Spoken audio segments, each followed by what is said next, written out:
오늘 우리가 성령 안에서 기도와 성령의 은사에 대해서 다루겠습니다. 성령을 관통하지 않는 기도는 헛기도를 하는 것입니다. 하나만한 기도입니다. 해봐야 아무 소용없는 기도를 하는 것입니다. 너무나 엄청나잖아요. 그냥 자아로 해서는 안 된다. 이성으로 해서 기도가 안 된다. 물론 하나님이 우리의 이성도 사용하시지만 너희는 기도와 간구를 하되 항상 성령 안에서 기도해라. 그러니까 항상 성령 충만이 기본적으로 되어 있어야 된다, 이런 말이에요. 고린도후서 1장 11절에 너희도 우리를 위하여 간구함으로 도우라.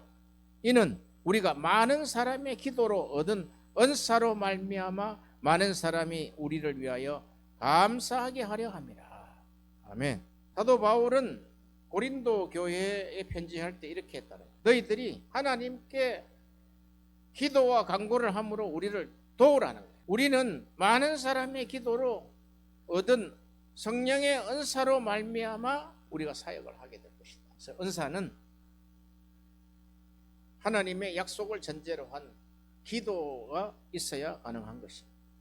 바울은 모든 영적 은사가 같은 한 성령께서 주신 것으로 모두에게 유익되도록 주셨으며 모든 은사가 덕을 세우기 위하여 사용되어야 한다고 말합니다.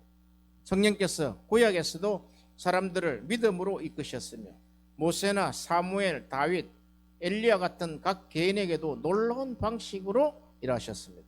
하지만 전반적으로 대다수 신자들의 삶 속에는 성령의 활동은 강력하지는 않았습니다. 열방을 향한 전도는 매우 드물었고 축기 사역은 알려지지 아니하였으며 특히 병고침은 엘리야나 엘리사의 사역을 통하여 일어났지만 드물었고 예언도 소수의 예언자들이나 작은 예언자 집단으로 국한되었으며 로마서 6장 1절에서 14절과 빌립보 3장 1절에 말하는 죄를 이기는 부활의 능력은 거의 경험되지 못했습니다. 하지만 구약의 여러 본문은 성령께서 하나님의 백성에게 더 큰 능력을 부어주시는 그때를 기대합니다. 모세는 여호와께서 그 영을 모든 백성에게 주사 다 선지자가 되게 하시기를 원하노라고 말했습니다. 모세가 대단한 사람 아닙니까? 자기가 하나님의 영을 부으셔서 모세는 선지자로서 사역을 합니다. 그 사역을 해보니까 다른 사람들도 다 하나님 성령 주셔서 선지자가 되기를 원한다. 요엘을 통하여 이처럼 예언했습니다. 요엘서 2장 28절 29절에 그 후에 내가 내 영을 만민에게 부어주리니 너희 자녀들은 장래를 말할 것이요 너희 늙어드니들은 꿈을 꾸며 너희 젊은이는 이상을 볼 것이며 그때 내가 내 영을 남종과 여종에게도 부어줄 것이며. 세례 요한은 요엘의 예언이 성취될 것이라는 사람의 기대를 고조시키면서 자신의 뒤에는 성령과 불로 세례를 베푸실 분이 올 것이라고 선언했습니다. 그래서 우리의 설교는 세례 요한 같은 설교를 해야 된다. 하나님의 예언, 약속은 반드시 성취된다는 기대감을 줘야 된다. 그냥 멀쩡하게 와가지고 강연 듣는 것처럼 하면 안 된다. 그러면서 그 기대감에 이제는 예수께서 성령과 불로 세례를 베푸실 분이라고 선언을 해야 된다. 그러면은 그 회중에 성령께서 운행하셔가지고 강타하신단 말이에요. 설교가 바로 그런 것이다. 그냥 뭐 정리된 잘된 설교를 한 편 이렇게 읽어주고 오는 것이 아니다 말이에요. 예수께서 사역을 시작하실 때 그분의 인격 안에 성령의 충만함과 능력을 가지고 계셨습니다. 누가는 예수께서 성령의 능력으로 갈릴리에 돌아가시니 라고 기록을 합니다. 그 결과 그분은 큰 능력으로 가르치시고 병자를 고치며 귀신 들린 사람으로부터 귀신을 내쫓으시며 분명히 그분은 성령의 더 큰 새 언약의 능력 안에서 사탄의 왕국을 정복하기 위해 오셨습니다. 사탄을 멸하러 오신 분이단 말이에요. 그래서 귀신이 쫓겨나가면 하나님의 나라가 임했다는 것이 바로 그런 이야기입니다. 복음 전하는 자가 그런 능력이 없으면은 그런 능력을 필수적으로 우리가 받아야 합니다. 오직 그 약속에 달려 있습니다. 세례 요한이 예레미야와 에스겔의 약속을 붙들었잖아요. 그러면 그가 큰 자단 말이죠. 지금 우리가 에스겔과 예레미야의 약속을 가지고 선포하면 하나님이 보시기에는 큰 자로 하십니다. 큰 자로. 그러면 세례 요한은 이미 물로 세례를 받았잖아요. 세례를 베풀잖아요. 그런데 이것의 연장선상에서 성경이 말씀하시는 바 물세례 다음에 반드시 성령 세례가 올 것이라는 그 감을 가지고 있다. 할렐루야. 사실 예수께서는 그분 안에 일하시는 성령의 능력으로 귀신을 쫓아내는 것 자체가 하나님의 나라가 능력으로 임했음을 나타낸다고 말씀하셨습니다. 마태복음 12장 28절에 그러나 내가 하나님의 성령을 힘입어 귀신을 쫓아내는 것이면 하나님 나라가 이미 너희에게 임하였느니라. 요한은 예수님의 삶과 사역을 돌아보면서 우리에게 요한일서 3장 8절에 하나님의 아들이 나타나신 것은 마귀의 일을 멸하려 하십니다. 이런 내용이라는 거죠. 하지만 이런 성령의 새 언약의 능력은 예수님의 사역에만 국한되지 않았습니다. 제자들에게 증거합니다. 마태복음 10장 7절 8절에 가면서 전파하여 말하되 천국이 가까이 왔다 하고 병든 자를 고치며 죽은 자를 살리며 나병 환자를 깨끗이 하며 귀신을 쫓아내되 너희가 거저 받았으니 거저 주라. 이 시점에서 성령의 새 언약의 능력이 예수님을 믿는 모든 사람에게 주어진 것이 아니라 12제자나 70제자에게만 주어진 것입니다. 교회 안에 새 언약의 충만함과 능력으로 성령의 부으심이 임한 것은 오순절 때였습니다. 예레미야, 에스겔의 예언이 이제 세례 요한을 통해서 성취가 됩니다. 그리고 내 뒤에 오시는 분이 이제 불과 성령으로 세례를 줄 것이다 하고 이것이 오순절을 딱 지남으로 말미암아 오순절 인하여 이제 모든 백성에게 하나님 주신다는 이 복음 사역의 확장을 위해서 이제는 모든 사람의 구하는 자에게 새 언약을 가지고 구하는 자에게 다 주시겠다는 약속이 성취된 것입니다.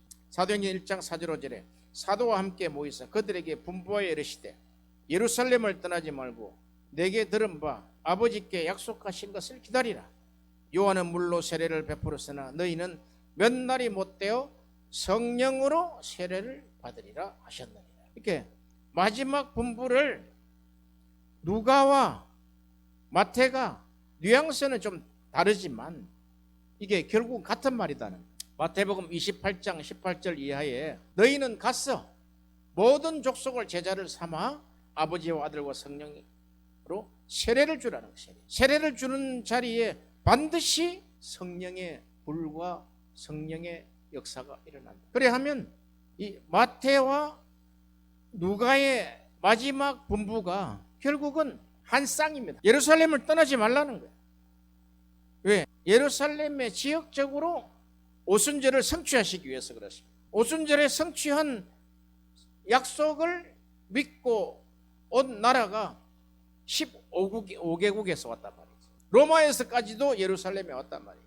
그렇게 성령 부어주심의 그 약속을 사모해서 로마에서 예루살렘 길이 어딥니까? 바울 시대도 로마까지 가려면은 육로로 가면은 거의 3개월에서 6개월 걸리는 것이다. 우리에게 그와 같은 애정과 그와 같은 갈망이 없으면 안 된다는 거예요. 성령이 오셔야지만 내 인생을 다시 한번 주님을 위해 살 수가 있다는 거죠. 할렐루야. 성령이 임하시면 그들은 권능을 받을 것입니다. 오순절 성령이 교회에 부어졌을 때 베드로는 요엘의 예언이 성취되고 있음을 깨닫고 그 예언을 인용합니다. 베드로는 성령께서 새 언약의 능력을 하나님의 백성에게 부어 주셨으며 하늘에 계신 예수께서 일하신 직접적인 결과로 언약의 시대가 시작되었음을 선언했습니다. 사도행전 2장 32절 33절에 이 예수를 하나님이 살리신지라 우리가 다 이 일의 정인이로다. 하나님이 오른손으로 예수를 높이심에 그가 약속하신 성령을 아버지께 받아서 너희가 보고 듣는 이것을 부어 주셨느니라. 이게 지금 얼마나 강력했겠어요. 죽은 자가 3일 만에 일어났어. 이제 하늘 올라가는 것을 보고 이제 우리에게 약속한 성령을 아버지께 받아서 우리에게 지금 부어주는 현장이다. 이런 영적인 연결선이 돼 있어야지만 된다는 거예요. 그래 선지자들처럼 자녀들, 젊은이와 늙은이, 남종과 여종에게 영적 은사가 폭넓게 주어지는 것입니다. 그들은 모두가 성령께서 주시는 새 언약의 능력을 받고 성령의 은사를 받을 것이라고 기대할 수 있었습니다. 그것이 바로 초기 교회에 일어난 사건이었습니다. 벤자민 오필드는 이런 기적적인 은사가 사도적 교회에 나타난 것이 초기 교회의 특징이었습니다. 은사가 없는 교회가 예외적이었다. 바울 서신에 나타난 초기 교회들을 보세요. 전부 성령의 은사가 넘쳤단 말이에요. 지금은 다 막아서 성령의 은사가 지금 없어요. 신학적으로 지금 다 막아버렸어요. 그래서 이번에 이 설교 대지에 내가 확신한 게 하나 있어요. 하나님의 언약은 초기 교회에서 소멸되는 것이 아니다.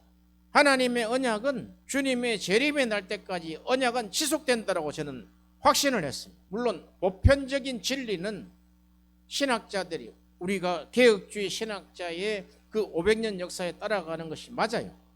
그러나 이 개혁주의가 가톨릭을 반대한 거잖아요. 가톨릭에서 했던 이 성령의 은사를 통해서 성령의 은사가 증가되는 걸 통해서 얼마나 타락했는지 몰라요. 그래서 아예 차단해버렸다. 그런데 현대 신학에서 이제 이 부음이 초대교회의 부음을 성경을 충실하게 해석해서 이 초대교회의 일어난 그 기적의 역사가 이제 하나님이 이제 말세에 우리에게 부으실 거란 약속을 지금 다시 선언하고 있다는 것이 놀랍습니다. 신약 시대에서 영적 은사의 목적은, 영적 은사는 그리스도께서 다시 오실 때까지 교회가 그 사역을 수행하기 위해서 주어졌습니다. 고린도전서 1장 7절에 너희가 모든 은사의 부족함이 없이 우리 주 예수 그리스도의 나타나심을 기다림이라. 고린도전서 13장 10절에 온전한 것이 올 때는 부분적으로 하던 것이 패하리라. 지금 고린도전서 13장 10절 있죠. 이걸 가지고 성령의 은사를 다 막아버렸어요. 다 패한다 그랬으니까. 그럼 온전한 것이 무엇이냐는 거예요. 나중에 뒤에 해석이 나올 거예요.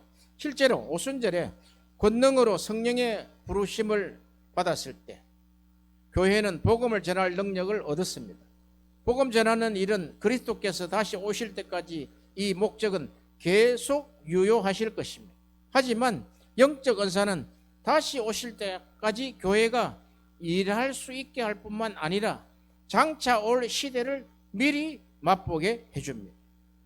고린도전서 1장 5절 7절에 이는 너희가 그 안에서 모든 일 곧 모든 언변과 모든 지식의 풍족함으로 그리스도의 증거가 너희 중에 견고하게 되어 너희가 모든 은사에 부족함이 없이 우리 주 예수 그리스도의 나타나심을 기다림이라. 모든 언변과 모든 지식에 풍족하여, 이 풍족함의 결과는 모든 은사에 부족함이 없다고 말하고 있습니다.